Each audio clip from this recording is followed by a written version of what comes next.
SSS magapasaka sang contribution rate umpisa January 2023.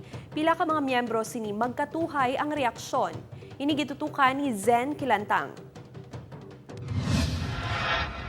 Ginanunsyo sang Social Security System nga magasaka na sa 14% ang contribution rate sa mga miyembro umpisa sa Enero 1 sa tuig 2023. Halin sa 13%, 1% ang ginsaka sini nga iga-shoulder sa mga employer para sa employed members. Sa mga individual paying members naman, kapareho sang self-employed, voluntary, non-working spouse kag OFW, ang mga miyembro mismo ang magabayad sang bilog nga contribution rate bangod wala sila sa employer. Actually, naka-indicate or naka-stipulate na siya sa RA 11199.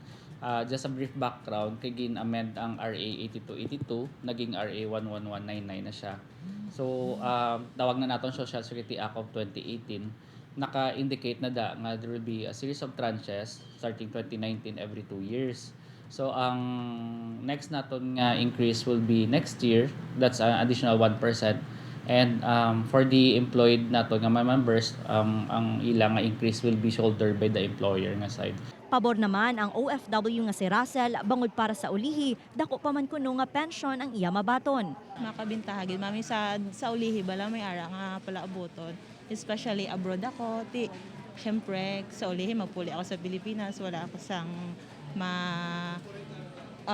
regular nga work. Tapos makabuli gid ya mami.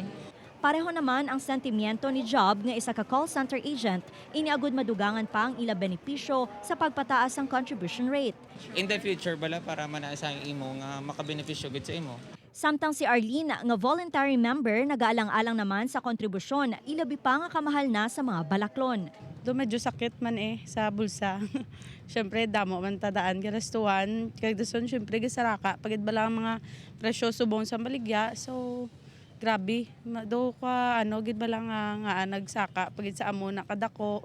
Gin-adjust naman sang ahensya ang minimum kag maximum monthly salary credits nga manginserbe basehan para sa bulanan nga kontribusyon sang tagsa ka miyembro. Ang minimum nga monthly salary credits mangin 4,000 pesos na kag ang maximum ang ginpataasan sa 30,000 pesos halin sa 25,000 pesos. Samtang nagapadayon man ang race campaign sang ahensya ukon run after contribution evaders sa mga non-compliant employer nga wala nagabayad sang kontribusyon sang ilang mga empleyado. Upod Karumal Porkia, Zen Kilantang, One Western Visayas.